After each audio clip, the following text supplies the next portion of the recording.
안녕하세요. 국시와 밥씨의 웹툰 식탁입니다. 7회 드디어 성소수자 웹툰으로 돌아왔습니다. 네. 이제는 후반기에 접어들었다고 할 수 있겠습니다. 왜냐하면 받침에 비읍이 들어가기 때문이죠. 그렇군요. 나누는 기준 중에 받침이 시옷이면 중반, 비읍이 들어가면은 후반 이런 게 있잖아요. 성소수자 웹툰 이거를 하기 전에 우리 항상 해왔던 근황 토크를 좀 하려고요. 아, 근황 토크? 네. 우리 근황. 근황. 제가 우연히 알게 됐는데 우리가 업로드를 시작한 지 100일이 지났더라고요. 12월 2일인가에 100일이더라고요. 제가 그걸 우연히 정말 디데이 어플에 써봤거든요. 그냥. 근데 100일 이렇게 나오는 거예요. 100일. 그 녹음일 기준으로는 120일. 우리가 나름 이런 대장정의 길을 걸어가고 있다. 꽤 오래 했구나. 아, 100일이나 됐군요, 벌써. 하긴 또 되게 오래된 것 같기도 그쵸. 하네요. 은근히 막 커플링이라도 맞춰야 될 것만 같은. 아닌데요? 우정링. 아닌데요? 안 해, 나도. 안 해. 그냥 하는 소리야, 방송이라서. 아무튼. 아이, 또 삐지긴 또. 그랬고요. 네. 그리고 제가 최근에 한번 갑자기 다운로드 수가 미친 듯이 올라가는 거예요. 근데 왜, 그게 막 너무 깜짝 놀란 게 700이 넘게 올라가는 거예요. 그래서 저희가 그런 적이 없거든요. 그래서 이게 도대체 무슨 일이지? 이러면서 막 그때 잠을 못 이루고 아침에 일어나서도 확인하고 막 이랬는데 오류. 맞아요. 호스팅 사이트에 오류.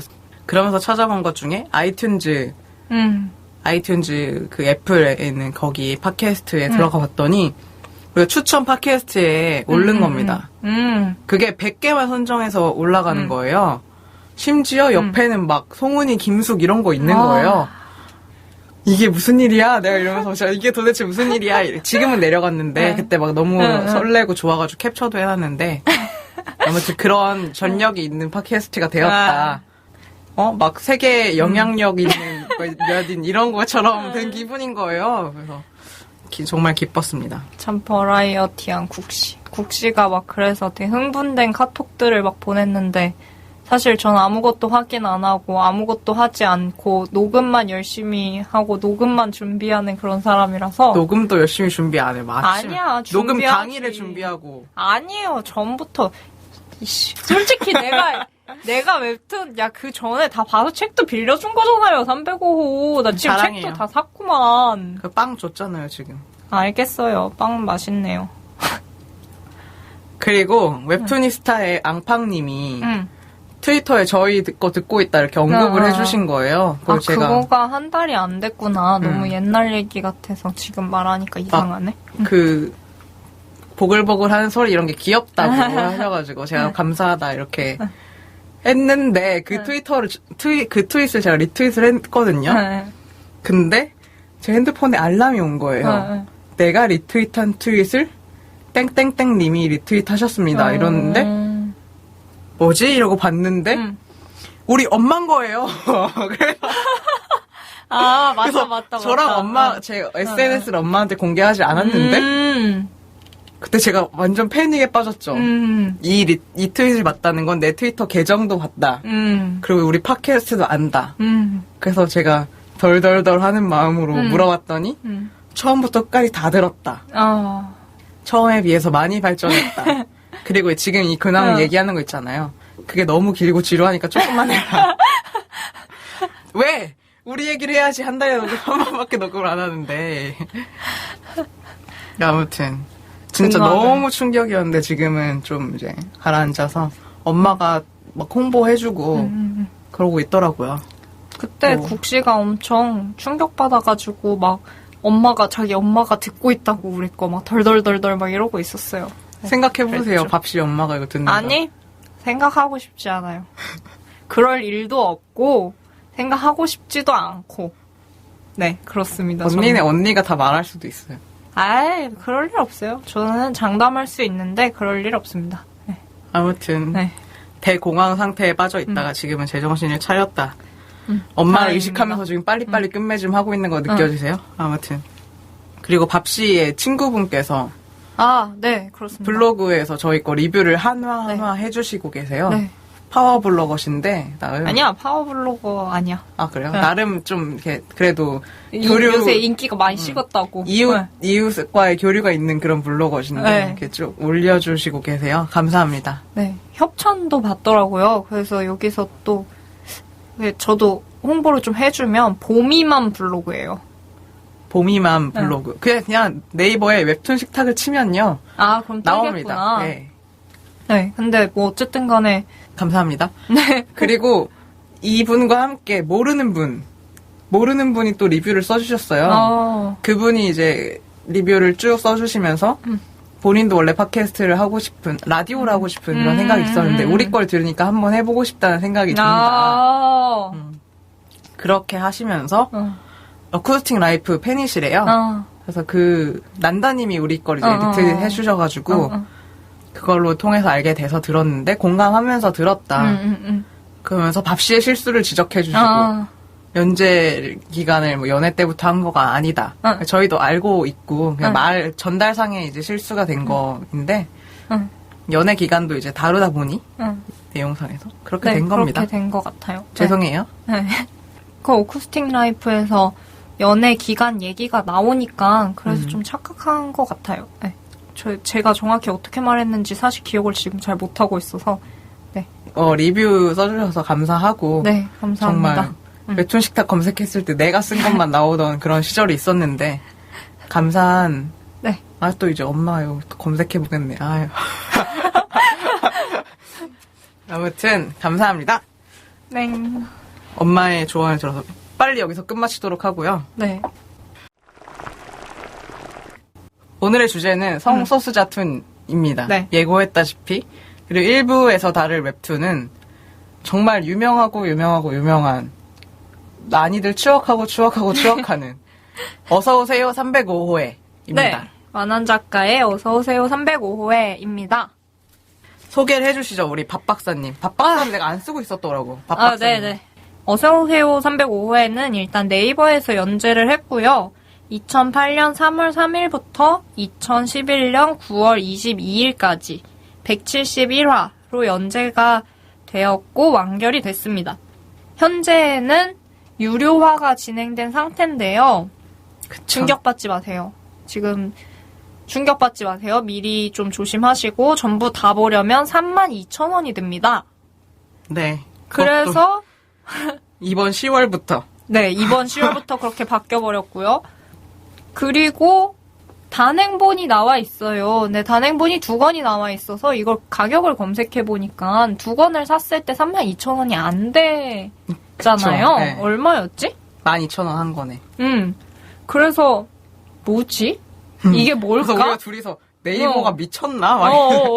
그래서 심지어 저는 검색을 해보니까 알라딘 중고서점 신촌점에 어서오세요 305 1권이 6,000원짜리가 있길래 1권이랑 2권을 샀어요. 중고서점에서 한 권 사고 2권은 이제 그냥 돈 주고 사고 이렇게 사서 18,000원인가를 쓰면서 사서 봤는데 단행본이 일부 에피소드만 나오고 다 나오는 게 아니더라고요. 이따가 말씀을 드리긴 하겠지만. 안 나왔어. 그리고 문제는 작가의 말에 단행본 3권 기다려달라는 식으로 얘기해놓고 안 쓰고 있었어. 그거 최근에 완한 작가 트위터에 가봤더니 나도 웃겨 이러면서 그걸 찍어서 올려두셨더라고요. 아주 할 말입니까? 그래요. 그래서 이걸 보고 싶으시다면 32,000원을 내고 보시는 방법밖에 없어서 정말 안타깝습니다. 이거를 그니까요. 많은 사람이 봤으면 좋겠는데 솔직히 많은 사람들이 보기에는 좀 부담스러운 가격대잖아요. 저희도 그럼요. 막 이게 너무 좋거든요. 근데 너무 권하기가 힘들어. 이 정도로 비싸니까. 맞아요. 여튼 그렇습니다. 그리고 단행본 같은 경우에는 실제로 연재 내용이랑 조금 달라요. 다르기도. 그 다루고 있는 에피소드에서 다루는 내용 자체도. 네. 그렇고 이제 완한 작가 같은 경우에는 305호로 데뷔를 했고요. 그냥 어서오세요 305호 하면 너무 기니까 305호라고 얘기할게요. 네. 305호로 데뷔를 했고 현재는 네이버에서 하나라는 작품을 연재하고 있습니다. 초능력 소년이 나오는 애기였던 걸로 기억을 하는데 뭐 실험 때문에 네네, 초능력 맞아요. 같은 거 생겼던. 네. 근데 뭐 그렇게 썩 인기가 많지는 않은. 처음에는 좀 다들 완한 작가 컴백 이랬는데 이렇게 되는데. 네, 그리고 305호 소개를 간단히만 하면 김정현이라는 남자 대학 새내기가 자기가 이제 처음으로 구한 자취방에서 룸메이트를 만나게 되는데 그 사람 이름이 김호모고 실제로도 이제 네. 동성애자인 경우이고요. 그 과정에서 이제 벌어지는 여러 일들과 그 김정현과 김호모 사이 말고도 그 주변 인물들의 이야기가 막 나오는 시트콤 같은 형식의 웹툰이라고 생각을 하시면 되겠습니다. 시트콤 같기 때문에 비슷한 연령대의 사람들이 다 나와서 얘기를 하고 제목에서 드러나듯이 305호 이게 김호모, 김정현의 자취방인데 이 공간을 중심으로 이야기들이 진행이 되는 거라고 생각을 하시면 되겠습니다. 네. 그럼 본격적으로 삼첩반상 코너로 넘어가 보죠. 첫 번째 차는 성소수자라는 것에 대해서 생소하실 테니까 이 개념들을 조금 정리를 해드리는 게 필요하다고 저희가 생각을 했어요. 네, 관련 개념, 용어 되게 여러 가지 말이 많이 나오는데 익숙하지 않으신 분들도 많을 것 같아서 저도 뭐 되게 뭐라 그러지? 잘 모르겠는 말들이 많더라고요. 그래도 엄청 많더라고요. 저 깜짝 놀랐어요. 이렇게 많은 분류가 있다니? 이러면서. 그러니까요. 그래서 뭐 여러 가지 용어들도 있고 막 개념들도 있고 막 이렇잖아요. 그러니까 지금 뭐 흔히 말하는 LGBT 뭐 이 정도까지는 나름 대중화된 어떤 거라고 생각이 되는데 이것도 생소하신 분들이 있을 수도 있고 관심이 없었다면 만약에 그리고 여기에 막 덧붙는 것도 많잖아요. 그리고 뭐 아우팅이라든지 커밍아웃이라든지 하는 말들도 되게 많이 나오니까 저희가 이런 것들을 일목요연하게 일목요연할 수 있나요, 우리?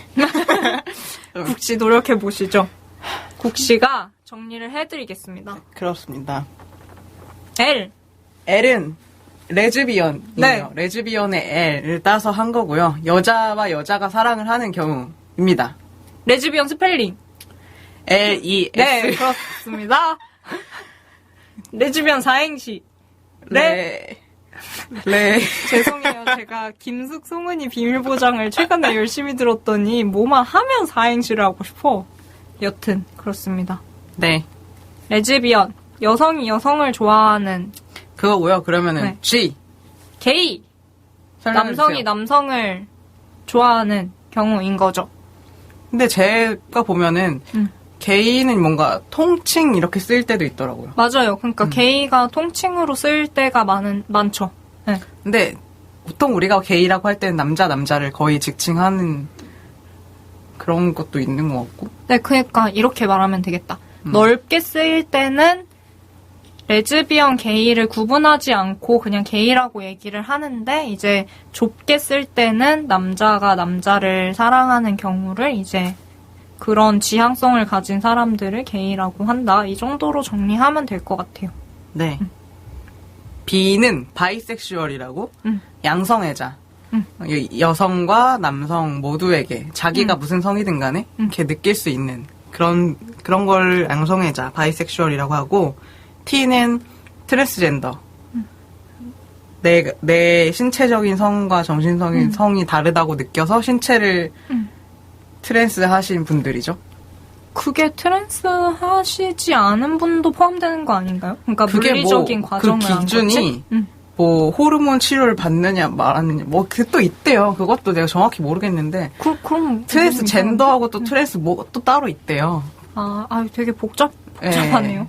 여튼간에 그러니까 아무튼 그 주어진 성과 자기가 원래 가져야 되는 성이 다르다고 생각하는 분들이라고 하죠. 뭐 저희가 자세히는 모르니까 네. 그런 분들을 이제 트랜스젠더.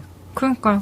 대표적으로 뭐 하리수 씨 같은 하리수 씨 그런 거고 우리가 LGBT까지는 자주 뭐 은근히 나오잖아요. TV에도 그렇고 뭐 LGBT 영화제 뭐 이런 게 있는데 그쵸. 신문에도 많이 언급이 되고 요새 뭐 게이 퍼레이드 같은 것도 한국에서 실제로 하고 있으니까 익숙하시면 익숙하실 수도 있는 개념일 것 같아요.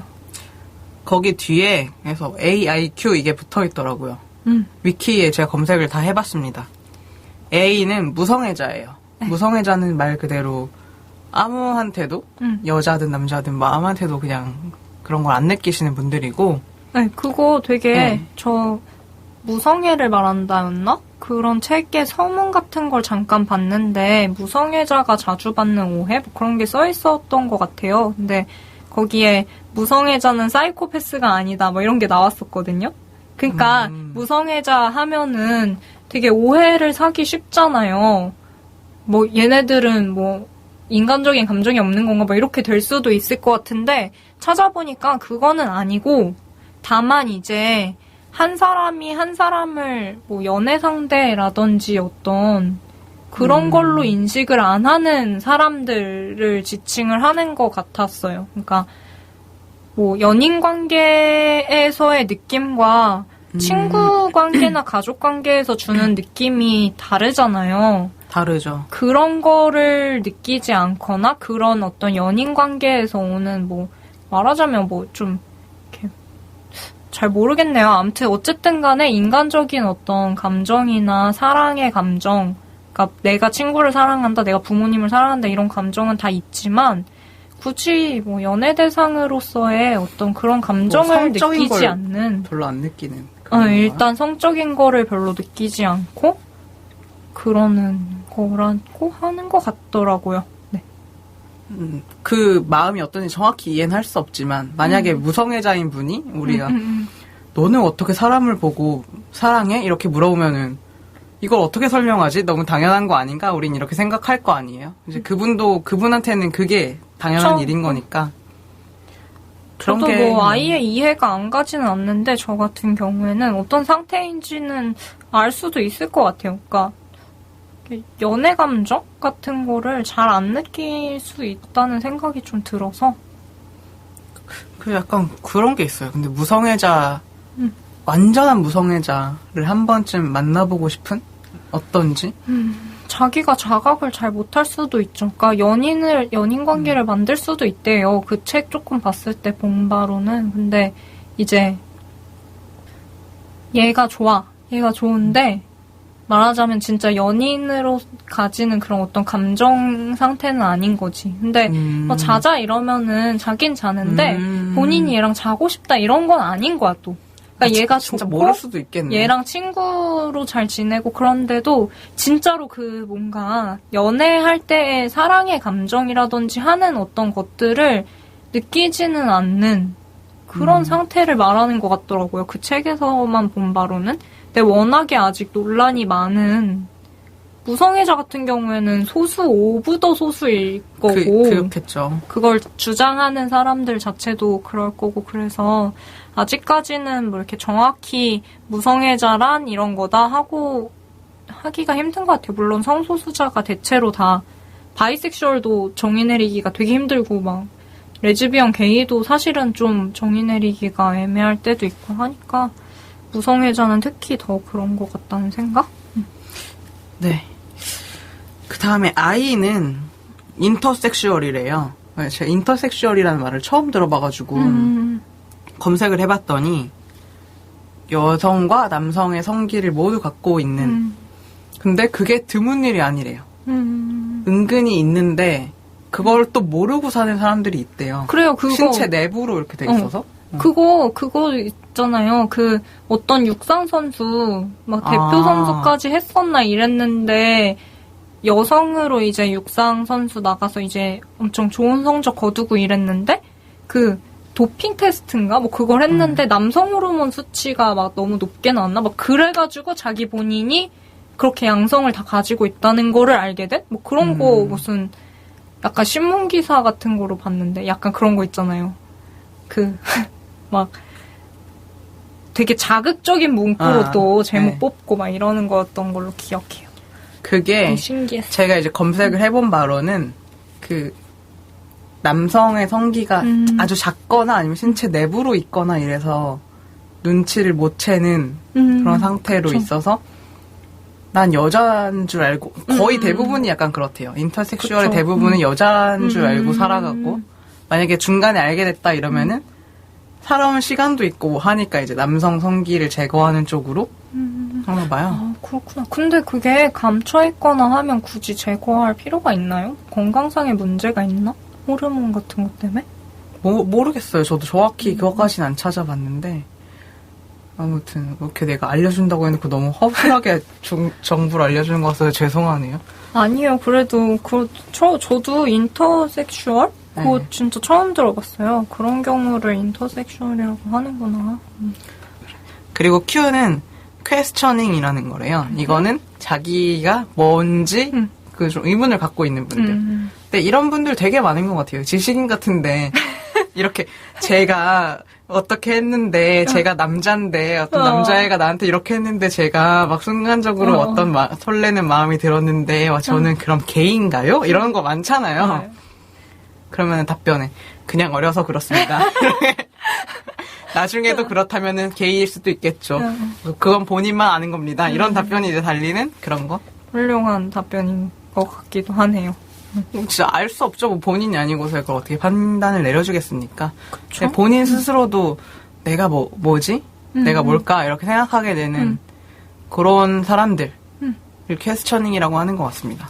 많이 있을 것 같아요. 그냥 다들 한 번쯤은, 그러니까 오히려 좋은 거라는 생각이 들기도 하는데, 예전에는 워낙에 동성애에 대한 개념이 좀 희박하다 보니까 의문 따위를 가질 필요가 없었잖아요. 당연히 뭐 예를 들어서 내가 여잔데 여자애를 좋아한다 이러면은 그냥 단순 동경.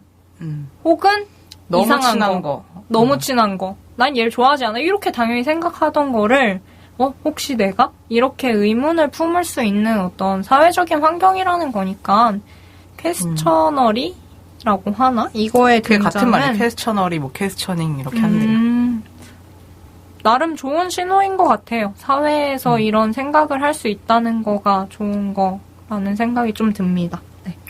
뭐 이거 포함해서 뭐 범성애자 뭐 아무튼 되게 많더라고요. 근데 저희가 도대체 감당할 수 있는 수준이 네. 아니라 가지고 여기까지 소개를 해드리겠습니다. 네. 저희가 지금까지 이제 LGBT 플러스 AIQ 이렇게까지 설명을 해드렸는데 네.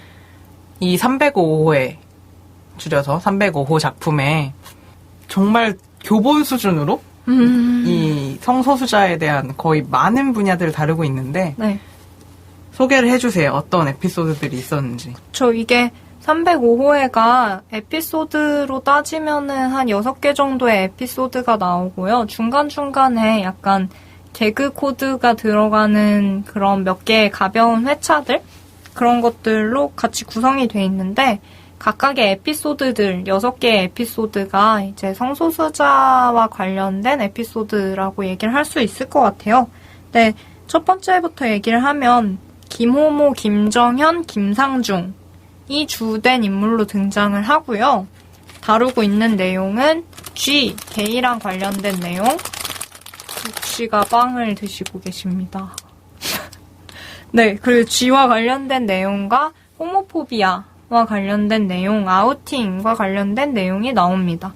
간단히만 설명을 하면 호모포비아 같은 경우에는 동성애를 혐오하는 사람들 정도라고 생각을 하시면 될 것 같고, 아우팅 같은 경우에는 본인이 성소수자일 경우에 자기의 어떤 성적인 그런 지향성, 정체성 같은 거를 얘기하는 거를 커밍아웃이라고 얘기를 하잖아요. 근데 커밍아웃이 아니고 본인이 원하지 않는데 그게 바깥으로 알려지는 거. 다른 누군가에 의해서 그거를 이제 아우팅이라고 얘기를 할 수 있겠습니다. 어쨌든 에피소드 첫 번째는 G, 호모포비아, 아우팅이랑 관련된 내용이다 라고 할 수 있겠습니다. 그리고 두 번째 에피소드는 오윤성, 오윤아 이 두 명의 남매가 등장하는 에피소드이고, 여기서는 레즈비언과 호모포비아와 관련된 내용이 등장을 하고 있습니다. 세 번째 에피소드는 백장미, 김정희, 김정현 이렇게 3명의 인물이 등장하고요. 김정희는 김정현 동생인데 여기서의 에피소드 같은 경우에는 이따가 얘기를 또 해야 되겠지만 비엘이랑 아까 말한 그 동인녀의 문제를 얘기를 하고 있는 에피소드입니다.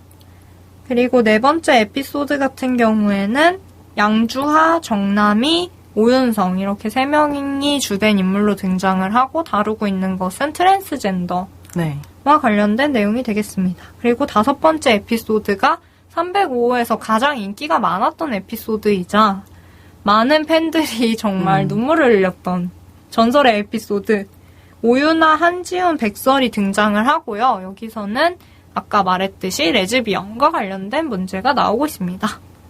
그리고 6번째 에피소드는 이시안과 김호모가 등장을 하는데 김호모가 고등학교 때 있었던 일들이 다뤄지면서 동시에 그 친구로 바이섹슈얼, 즉 양성애자가 등장해서 본인이 겪는 어떤 정체성의 어려움이 등장을 하고 있습니다. 네. 2번째 찬에서는 이 각각의 에피소드에 대해서 조금 더 자세히 알아보는 시간을 갖도록 하겠습니다. 첫 번째 거부터 얘기하죠.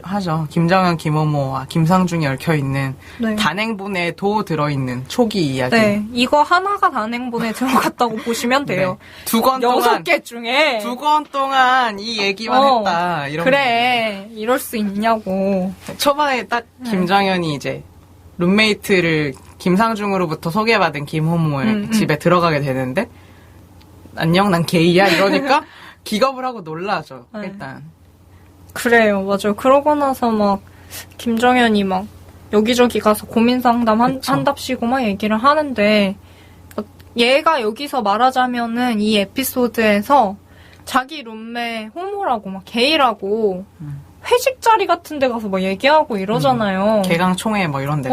그래서 이거를 바로 아우팅이라고 한다라는 것을 알 수 있죠. 그때 이제 오윤성이라는 그 동기 얘가 빵 하고 자리를 박차고 그렇게 말하면 안 된다 이러면서 쟤 왜 저러냐, 쟤 게이 아니야 이렇게 해서 오해하게 되고 이런 식으로 이야기가 동시다발적으로 진행이 되는데 결국에는 김상중은 모르고 있었죠. 김호모가 진짜 게이라는 거를 모르고 있었고. 그러니까 둘이 단짝 친구인데 이제 김호모가 자신의 정체성을 숨기고 김상중과 친구인 경우였고 김상중은 이제 김정현의 선배, 그러니까 김정현은 후배, 김상중의 그런 경우였는데 요 에피소드 같은 경우에는 뭐 큰 흐름이 2개라고 보시면 될 것 같은데 첫 번째는 김정현이 김호모를 만나게 되면서 어떤 겪게 되는 성소수자에 대한 어떤 원래 가지고 있던 편견과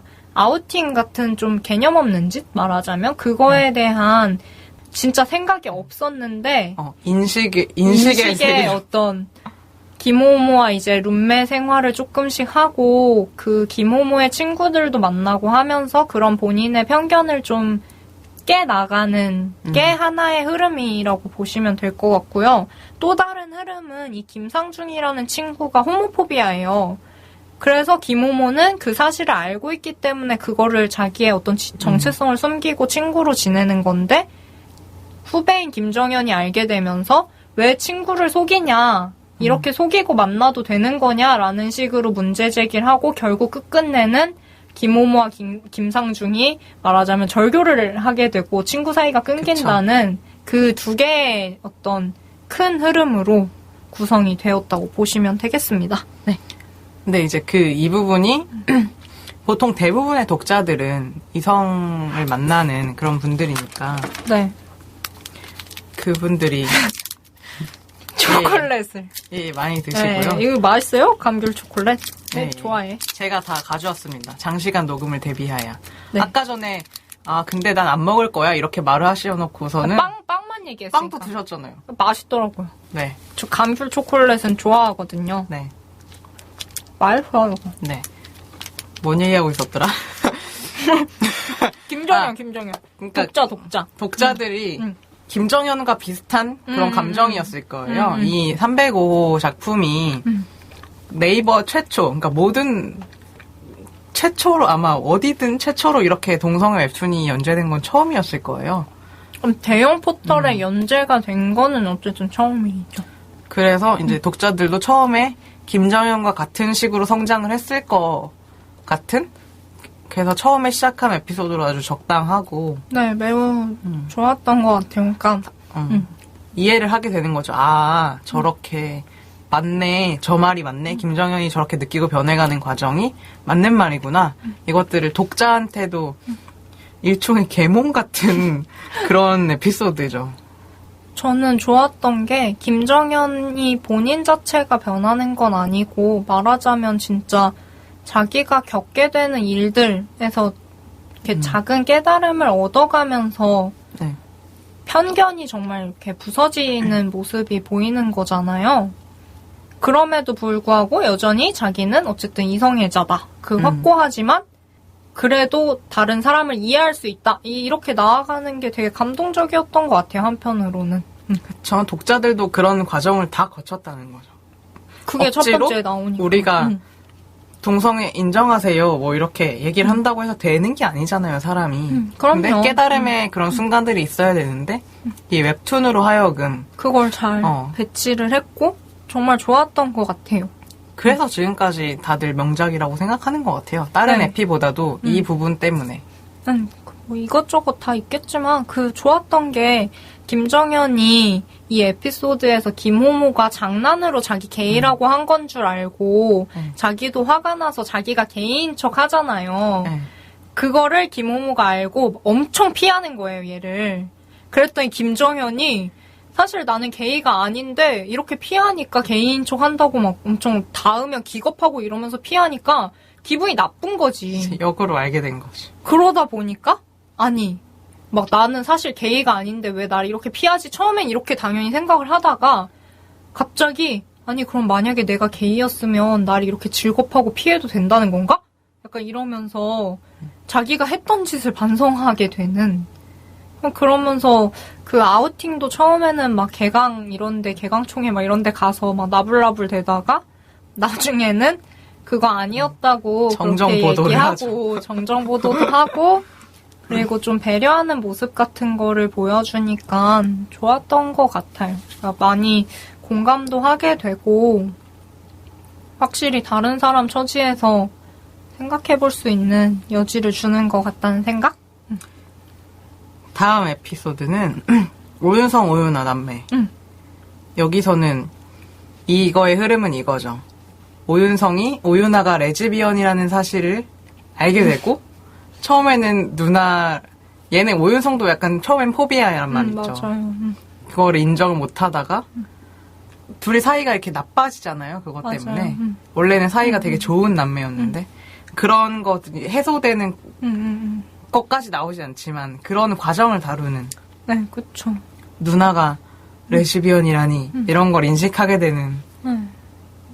저는 이 에피소드도 되게 인상 깊게 봤는데 저의 생각에 이 에피소드 같은 경우에는 저는 초점을 어디에 맞췄냐면 동성애자가 호모포비아가 되는 과정을 그려냈다는 생각이 들어요. 그러니까 오윤아가 자신의 정체성을 자각하지만 그거를 거부하려고 하거든요. 그 그쵸. 과정에서 너무도 괴로워하고 하는데 마치 그 배트맨 비긴즈처럼 나는 여기를 동성애자 호모포비아 비긴즈 약간 이런 이름을 붙여주고 싶어요. 이 에피소드는. 왜 그러냐면 오윤아가 본인의 정체성을 알게 되면서 괴로워해요. 나는 왜 맞아요. 이럴까 하는데 그 과정에서 자기가 가장 친했던 그 친밀했던 가족인 동생이 그거에 기겁하는 모습을 보니까 자기가 자기 부정을 할 수밖에 없는 상황으로 가게 되더라고요. 그래서 너무 가슴이 아픈 거야. 자기가 자기 부정하는 게 너무 마음이 안타깝잖아요. 그쵸. 그래서 그거가 어쨌든 자기가 사랑하는 사람을 지키고 싶은 나머지 자기 부정을 하게 되는 상황이라는 게 이 에피소드에서 되게 잘 드러나 있는데 너무 개인적으로는 가슴이 아팠던 그치만 오윤성의 입장도 이해가 안 되는 게 아니어서 또. 그쵸. 걔도 걔 나름대로 나이가 어리고 동생이고 사실 쌍둥이 동생이어서 나이는 같지만 네.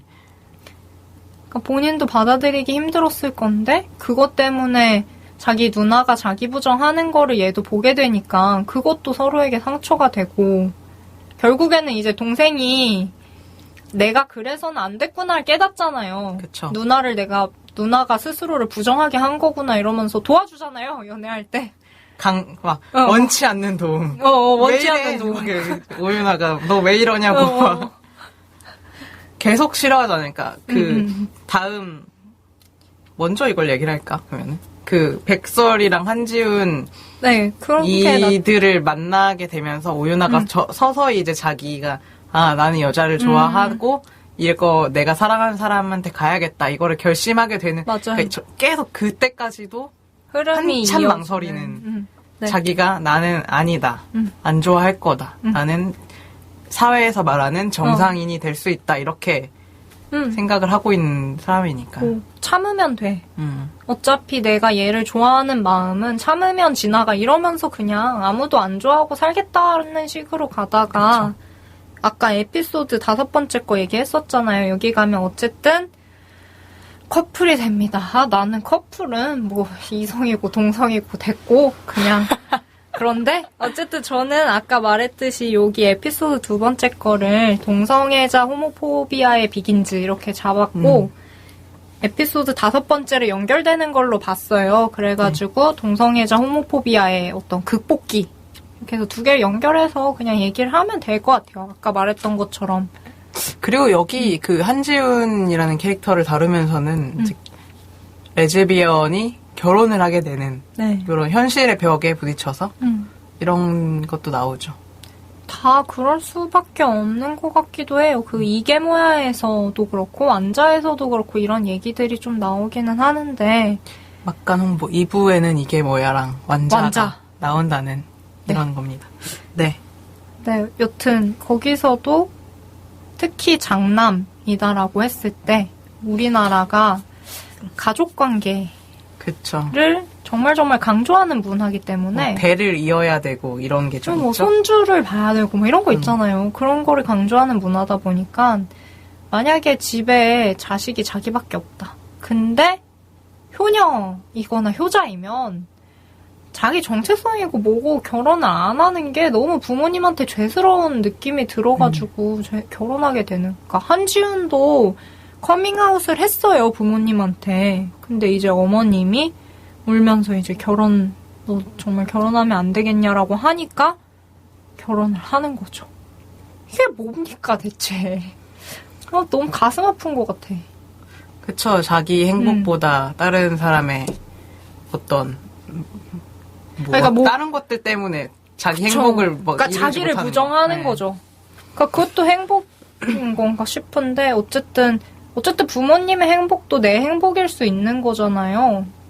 효녀이거나 뭐 아무튼 그렇다면은 부모님이 저렇게 가슴 아파하는 거를 도저히 못 견디겠다 이러면은 자기 부정을 하는 또 좀 진짜 안타까운 것 같아요. 뭔가 안타까운 충돌.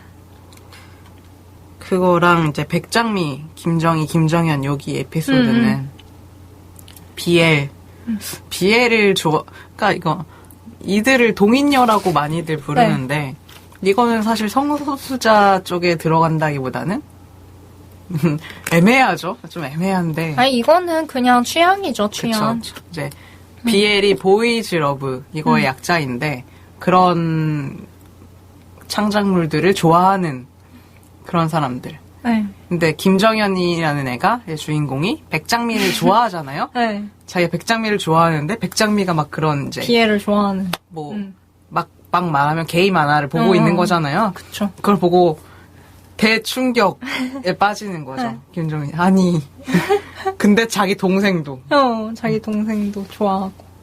글쎄요. 무슨 얘기를 해야 되나? 그러니까 비엘이랑 동성애랑은 되게 또 다르잖아요. 비엘은 어쨌든 판타지고. 그건 그거 같아요. 비엘은 우리 그러니까 뭐 잘생긴 남자 옆에 다른 여자가 있는 게 싫잖아요. 여자의 경우에는. 그러니까 남자 옆에 잘생긴 남자 하나 더. 그러니까 잘생긴 남자만 나와 만화에. 그러니까 얘 좋아하는 거죠. 그럴 수 있죠. 이런 느낌인 것 같고. 다 판타지. 아무튼 소수자긴 소수자니까 성적으로 소수자는 아니지만 취향이 취향 소수자니까 그런 것도 다뤄주는 이런 게 있었고. 그쵸. 그리고 막 거기서 또 막 백장미를 말하자면 입덕하게 한 백장미의 친구가 자기는 만화에서 이런 걸 많이 접했기 때문에 소수자에 대한 편견이 없다. 뭐 이런 주장을 하잖아요. 그것도 어떻게 보면 아닐 수도 있다라는 것을 만화에서 웹툰에서 다루고 있는 것 같아요. 기억에 안 봐가지고 지금 기억이 가물가물한데 여튼 동인녀들이라고 해서 다 LGBT를 이해하거나 하는 거는 확실히 그쵸. 아닌 것 같아요. 완전 동인녀가 비애를 좋아하는 거는 소수자라서가 아니라 남자를 너무 좋아하기 때문인 거니까 이해한다 이거랑은 좀 그러니까 잘생긴 사람 둘이 만나는 거는 좋아할 수 있다. 그치만 게이 자체를 옹호한다 이거는 좀 다른 문제인 것 같아요. 확실히 그런가? 잘 모르겠네요. 그리고 양주하, 정남이, 오윤성이 주축이 되는 트랜스젠더를 다루는. 네. 여기서는 초점이 트랜스젠더보다는 트랜스젠더에도 물론 당연히 초점이 가 있기는 하지만 그 원래는 이제 양주하가 정남이와 친구였고 네. 둘이 이제 여고였나? 아무튼 여자 고등학생 때 이제 친구였는데 얘가 이제 남성으로 젠딩? 이상하죠? 아니야, 근데 저도 트랜스젠까지 했을 때 딩이 생각났어요. 그쵸. 동명사로 만들어야 될 것 같아요. 그쵸. 약간, 트랜스젠딩, 그러니까 트랜스젠더가 되는 과정을 거치면서 친구들과 연락을 막 다 끊는데. 맞아요. 그것도 이해가 되잖아요. 솔직히, 그쵸. 어떻게, 나는 사실 이제부터, 예를 들면 국씨가 갑자기 저한테, 저 이제부터 남자가 될 거니까 남자가 되겠습니다. 이렇게 하면 나는, 뭐지? 이런 생각이 어떻게 해야 되는 걸까? 뭐 이렇게 되잖아요. 그래서 여기에 어떤 에피소드의 초점이 양주하라는 트랜스젠더의 친구가 트랜스젠딩하는 트랜스젠딩 너무 이상하다. 근데 그 친구를 받아들이는 과정과 트랜스젠더가 된 친구가 친구들과 다 연을 끊었는데 말하자면 다시 집요하게 쫓아오는 양주하를 만나게 되면서 되게 훈훈한 에피소드. 약간 트랜스젠더 자체보다는 인간 관계에 초점이 가 있지만 어쨌든 이런 소수자를 빼놓지 않고 다뤄주는. 네, 그래서 되게 좋았어요. 이시안이랑 김호모 같은 경우에는 사실 이시안이 좀 멋있는 캐릭터로 나오는 것 같아요. 맞아요. 꾸며진 캐릭터. 좀 이렇게 그래요? 멋있는 누가 봐도 막 되게 괜찮은 사람 막 이런 느낌으로. 그런가? 그래도 굳이 되게 쿨하고 도시적이고 머리도 회색이었던 것 같은데. 맞아요. 좀 그랬어요. 그런 느낌. 나는 도시 남자 이런 느낌. 지적이고 쿨한. 여기는 김호모가 고등학교 때 왕따 같은 거 당하잖아요. 자기 정체성 밝혀줘서. 그거랑 관련된 내용이 등장을 하면서 김호모 과거사가 등장하면서 이시안이라는 그 캐릭터가 김호모와 마치 로맨스가 조금 싹틀락말락 하다가 망하는 썸 같은. 썸. 그러니까 컴퓨터실에서 싹트는 이런 그런 거잖아요. 그런데 사실 이시안은 자기는 여성도 좋아하고 남성도 좋아하는 경우였던 거죠. 그래서 김호모랑도 그 알콩달콩한 감정을 느끼면서 자기 정체성의 혼란을 막 겪는 거잖아요. 그쵸. 그래서 저는 되게 보면서 바이섹슈얼은 아무래도 그냥 여자도 좋아하고 남자도 좋아하는 그런 거지 뭐 이러고 마니까 별로 잘 안 다뤄지잖아요. 그쵸. 오히려 이제 동성애면 동성애, 트랜스젠더면 트랜스젠더 이렇지만 사실 바이섹슈얼은 누구보다도 혼란스러울 수 있는 것 같아요. 제 생각에는. 약간 난 이도저도 아닌가? 이럴 수 있잖아요. 난 이도저도 다야 이럴 수 있지. 그럴 수도 있겠다. 여튼 그걸 에피소드 하나로 따로 빼서 다루는데 또 이것도 재미있게 김호모 과거사랑 결합해서 다루니까 참 어떻게 보면 짜임새가 또 있다라는 생각도 들고. 그러니까 작가가 이런 식으로 엮어서 스토리를 짜는데 되게 재능이 있는 것 같아요. 그러니까 시트콤. 옴니버스처럼 이렇게 여기랑 여기를 엮고 그거에서 할 수 있는 이야기들을 잘 뽑아내는 편이죠. 개그감도 있고. 개그감도 괜찮고. 네. 그 단행본에는 그래서 이렇게 다음 화로 넘어갈 땐가? 아무튼 이게 컷 만화 같은 게 있잖아요. 맞아. 되게 쏠쏠해요. 보는 재미가. 귀여워. 재밌어요, 되게. 맞아요, 그렇습니다. 단행본을 더 내면 좋을 텐데. 아이고, 와, 난 진짜, 아이고. 네, 그 얘기가 나왔으니 말인데, 그 305호 장점 중에 하나가 저는 어떤 생각을 했냐면, 소수자를 다루는 웹툰이나 영화, 혹은 만화가 없었다고는 생각하지 않거든요. 그동안 그래도 있었죠, 어느 정도. 무슨, 그거, 앤티크. 이런 것도. 있었다고 생각을 하는데. 그래서 나중인가? 아무튼, 네, 얘기하세요. 그런데 305호만의 장점이 뭘까라고 생각을 하냐면, 305호는 소수자에 초점을 맞춘 게 아니고, 소수자와 소수자 아닌 사람의 관계와 그들이 같이 있는 그거에 초점을 더 맞췄다는 생각이 들어요. 그러니까, 트랜스젠더 에피소드 같은 경우를 예를 들자면, 보통에서 다루던 방식은 트랜스젠더의 어떤 내면적인 고민을 위주로 많이 다루잖아요. 나는 왜 이런 생각을 할 수밖에 없는가 같은 거를 많이 표현하려고 하고 이 사람의 내면을 전달하는 데 되게 많이 집중을 하고 있어서 동성애도 그렇고 물론 그게 나쁘다는 것도 아니고 초반에는 그런 작업이 저는 필요하다는 생각이 들어요. 왜냐면 도저히 이제 많은 사람들이 이해를 할 수 없는 상태니까 그 소수자들이 이제 본인들의 어떤 심경 같은 거를 집중적으로 묘사를 하는 거죠. 작가가 소수자이든 아니든 간에 이해가 더 쉽도록 그 심경을 묘사하는데 초점이 맞춰진 작품들이 쌓였다면 305호는 그런 소수자들의 어떤 내면 상태라든지 심리 상태보다는 그 소수자들이 말하자면 다수자인 이성애자? 이들과 어떤 식으로 관계를 맺느냐. 그리고 다수자의 입장에서는 소수자가 친구일 때 혹은 가족일 때 어떤 어려움을 겪으며 어떻게 받아들이게 되는가. 혹은 심지어는 호모포비아마저도 김상중이 좋은 거는 개쓰레기 같은 놈으로는 또 안 나와요. 물론 말도 안 되게 막 동성애를 혐오하고 하지만 그럼에도 불구하고 인간적으로는 좋은 사람으로 나온단 말이죠. 의리 있고. 네. 그런 식의 어떤 균형적인 시각이 가장 장점인 것 같아요. 그래서 그만큼의 공감을 얻었다는 생각도 많이 들고. 구구절절 맞는 말만 해서 역시 박 박사님. 웹툰학 박사 학위가 있으면은 석사 정도. 빨리 박사 밟고 싶다. 갑자기 박사 하니까. 박 박사님.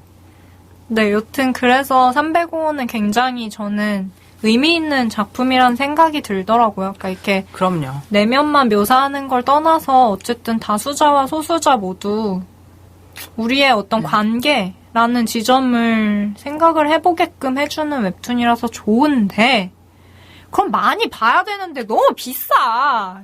이거를 친구한테 쉽게 권할 수가 없잖아. 이렇게까지 되면.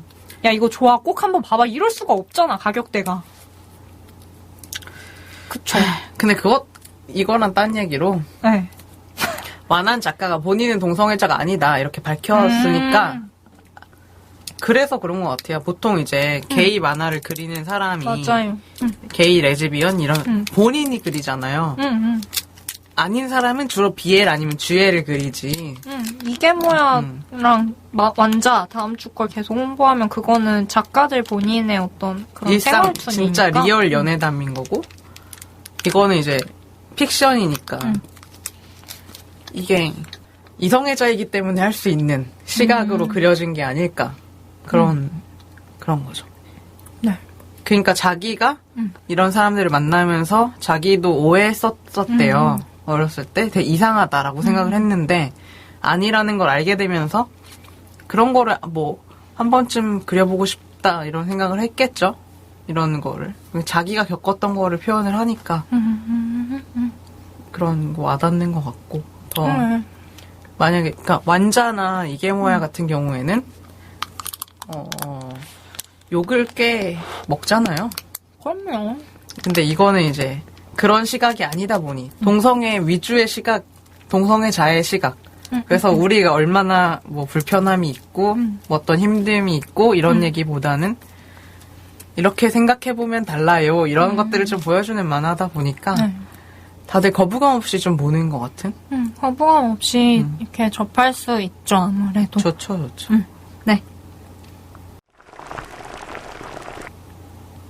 세 번째 차는 네. 제가 정말 이걸 코너로 정말 해보고 싶었는데 기회가 없다가 그래서 드디어 이걸 할 기회가 왔다.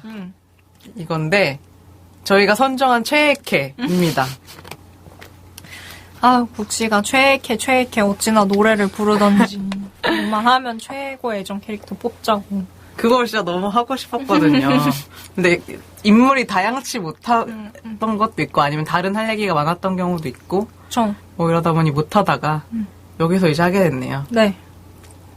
저는 오유나가 최애죠. 국시가 오유나가 좋다 합니다. 네. 왜냐면 제가 좀 스토리적으로는 좀 슬픈 거를 좋아해요. 그래서 슬프고 모두 마음을 울리는 그런 걸 좋아하는데 청자분이라면 대충은 알고 있을 거야. 네가 즐거운 걸 좋아하는 성격은 아니라는 것을. 즐거운 것도 재밌게 보는데 재밌게 보는 거에 그냥 그치는 좋아한다기보다는 그래서 그 오유나가 고뇌를 하고 그 심리 묘사가 되게 잘 돼 있어요. 맞아요. 오유나에 대해서 진짜 좀 저는 너무 가슴이 아프더라고요. 그게 자기 부정을 하는 그 과정 있잖아요. 나는 왜 여자를 좋아하지 하면서 막 미칠 듯이 아니라고 하고 싶은데 실제로 자기가 좋아하는 그런 게 너무 마음이 안 돼가지고. 그쵸. 그게 너무 가슴이 아프더라고요, 개인적으로는.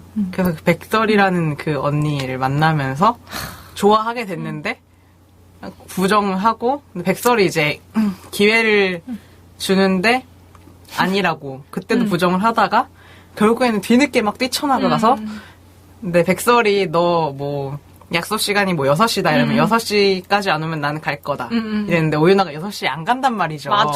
또 근데 6시에 갈 수 없지. 백설이 거기 앉아서 기다리고 있었던 거죠. 츤데레처럼. 그래.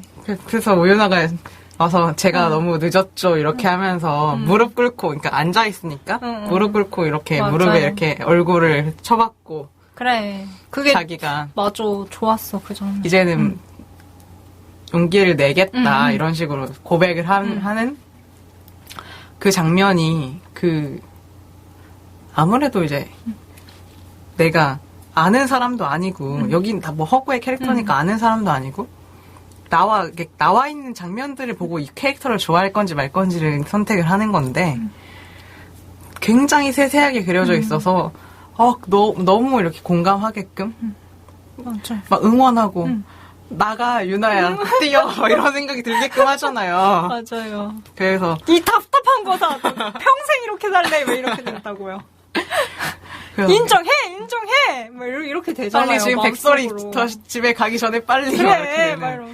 이런 안타까움을 가지게 한 그런 캐릭터라서 더 애정이 가고 그리고 나서 그 둘이 사귀게 되잖아요. 결국엔.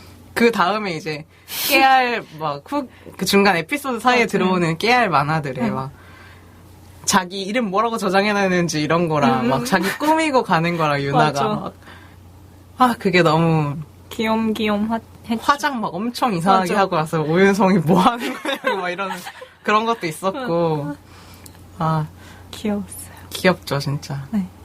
저는 그거 뛰쳐나가서 막 만나잖아요. 그거 되게 감동적이었던 게 개인적으로 모든 연애가 굉장히 기적적이라는 생각을 해요. 저는 뭐 자기 고백을 좀 하자면 저 연애 고자인데 이렇게 또 개인정보를 하나 흘리자면 저 연애 고자라서 연애를 정말 길게 진짜 못하는데 근데 어쨌든 간에 연애를 시작한다는 것 자체가 이성이고 동성이고를 떠나서 저는 거의 기적이라고 생각을 해요.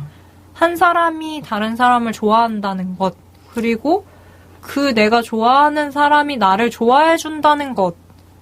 그게 얼마나 확률이 낮고 가능성이 낮은 것인가를 주변에서 많이 보고 근데 알고 왜 이렇게 있기 다들 때문에 연애를 하고 있지? 그거는 정리를 해드리면 기적이 안 일어나는데도 연애를 하는 경우가 많으니까요. 그치. 그래서 많이 깨지잖아요. 막 불륜, 그쵸. 바람 이런 게 다 그런 기적이 아니기 때문인 거잖아. 그치. 한 사람이 그 다른 사람을 더 좋아하거나 아니면 관심 없는데 좋다니까 만나거나 뭐 이런 게 많잖아요. 근데 진짜 둘이 좋아해서 연애를 한다 할 때의 어떤 그 기적적인 확률 그거를 정말 되게 감동적이라고 생각하는데 그게 로맨스물 같은 경우에 요새 좋아진 이유가 그런 것 때문이기도 하고 근데 동성애 같은 경우에는 그게 더 확률과 가능성이 낮잖아요. 그쵸. 아무래도.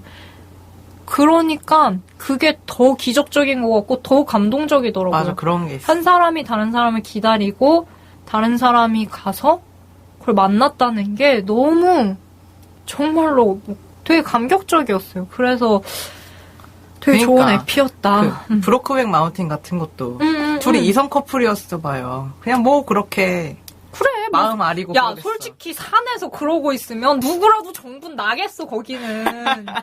경치가 너무 좋아. 경치가 너무 좋고. 아유, 그 영화를 보는데, 그 감독이 색채랑 막 영상미를 워낙 잘 잡잖아요. 좋아하는 감독님이죠. 네.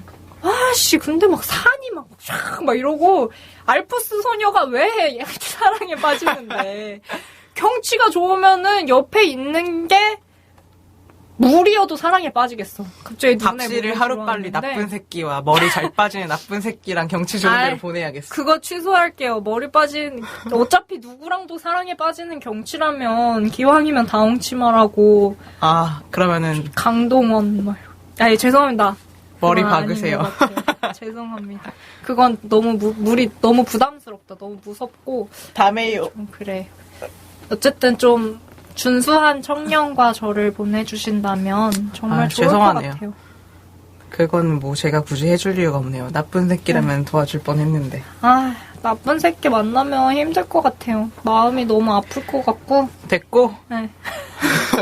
밥씨 제이렇게 뽑아주세요. 저는 김정현을 뽑았습니다. 왜죠? 김정현 왜냐면 그 김정현이 에피소드 초반에 어떤 편견 혹은 그 소수자를 전혀 인식조차 하지 않는 거잖아요. 내 주변에도 소수자가 있다 이런 걸 인식조차 하지 않는 사람에서 그런 친구들을 받아들이게 되고 그런 사람들과 관계 맺음을 하는 캐릭터인데 저는 뭐 이 애가 왜 좋았냐면 열려있다는 그 상태? 사실은 자기가 김호모가 싫어서 이런저런 일들을 하면서 얘를 떼어내려고 할 때도 자기가 게이 흉내를 내잖아요. 그 과정에서 기분 나빠하면서 속으로 생각할 때 아, 그러면 이 사람은 내가 게이였으면 이렇게 나한테 행동했을 거란 얘기인가? 라고 가는 그 지점이 되게 감동적이기도 했고 그 저 스스로가 뭐 물론 이런 소수자에 대한 어떤 견해나 이런 것뿐만 아니어도 그냥 모든 일들에 있어서 그런 식의 태도를 가질 수 있는 사람이었으면 좋겠어요. 그래가지고 김정현이 더 대단해 보이고 저는 요즘 많이 생각하는 게 나이를 한 해 한 해 먹어갈수록 내가 가지고 있는 경험이나 내가 알고 있는 것들 때문에 뻔히 봐야 되는 건데도 못 보고 지나치는 게 많다는 생각이 좀 들더라고요. 그래서 내 생각이 너무 나이가 들수록 좁아지는 것 같고 새로운 생각을 못하는 것 같고 이런 생각이 들었는데 김정현은 어쨌든 간에 처음에는 멍청하고 개념 없는 애 같고 이랬을지 몰라도 스스로를 반성하고 좀 나아갈 수 있다는 사람이라는 생각이 들어서 애정이 갔고 애정보다는 좀 본받고 싶다 이런 마음이 좀 컸었어요. 그래서 보면서도 아 나도 진짜 계속 뭔가 어딘가에 갇히지 않고 생각 같은 게 갇히지 않고 경험 같은 거에 갇히지 않고 계속 받아들일 수 있는 사람이 되고 싶다라는 생각이 들어서 김정현을 최애 캐로 뽑았습니다. 굉장히 자전적인 막 네. 아 좋은 사람이 되고 싶은데 좋은 사람 되는 게 어렵더라고요. 나쁜 사람. 쉽지 않아요. 김정현 진짜 대단하다는 생각이 들었어요. 이렇게 받아들이기 쉽지 않잖아요. 그쵸. 그래서 본받고 싶다는 생각이 그래서 들었습니다. 백장미랑 김정현이 사귀는 겁니까? 많은 겁니까? 아, 완한씨. 아, 답답해 죽겠어. 내가 봤을 때 완화는 하나를 빨리 접고 305 시즌2를 그리는 편이.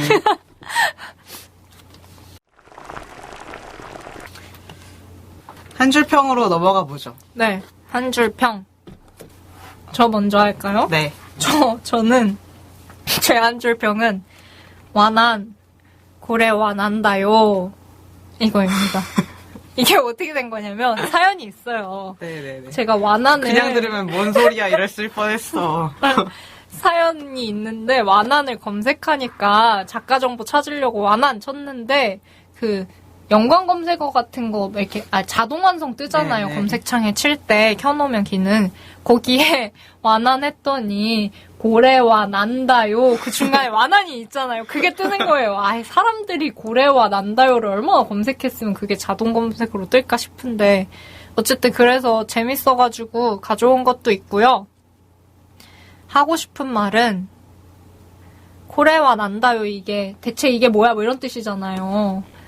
백장미 김정현도 그렇고 단행본은 뭐야 진짜 완한 고래와 난다요 진짜 라는 생각이 들어서 작품 자체는 좋고 재밌고 잘 봤지만 적어도 유료화 시킬 거라면 단행본은 그리고 해야지 이 사람아. 내가 봤을 때는 단행본 다 보려면 10만 원 들 것 같아. 아니 진짜 고래와 난다요 진짜 완한 한 줄 평은 그렇습니다. 네. 밥씨가 요새 흥분이 잦은 것 같아요. 아 요새 좀 팍팍해요. 삶이 팍팍해서 그런가 봐. 삶이 팍팍하면 감정이 더 격해지는 건가요? 모르겠네. 저의 한 줄 평은 딱 진짜 한 줄 평. 웹툰계 논스톱 시리즈 라는 겁니다. 딱 네. 그 배악 시트콤류 이거를 기대하시는 분한테는 좋을 것 같아요. 네, 재미있습니다. 그리고 주제를 초월한 그런 거인 것 같아요. 진짜 잘 만든 웹툰이고. 그러니까 다시 한번 말하자면 이 재능을 살리십시오. 이걸 잘합니다. 완한 작가님은. 시즌2 나와도 재밌을 것 같아요. 군대 갔다 온 이후, 김정현 군대 이후. 그러니까. 아, 백장미랑 사귀는 거냐고, 안 사귀는 거냐고. 사귀다 깨지는 거였으면 좋겠다. 깨소금. 좋아해, 막. 지금까지 305호를 다룬 성소수자 웹툰 1부였고요. 네. 다음 2부에는 모두에게 완자 작가의 모두에게 완자가 네, 그렇습니다. 그리고 지지 작가의 이게 뭐야로 돌아오겠습니다. 네, 미리 보시면 더 좋을 것 같아요. 둘 다 무료니까. 네. 부담 없이 보셔도 될 것 같습니다. 근데 분량은 아주 만만치 않습니다. 분량 많습니다. 네. 다음 주에는 깍두기 1화가 올라갈 거고요. 네. 다다음 주에는 2부 네. 기대해주세요. 감사합니다.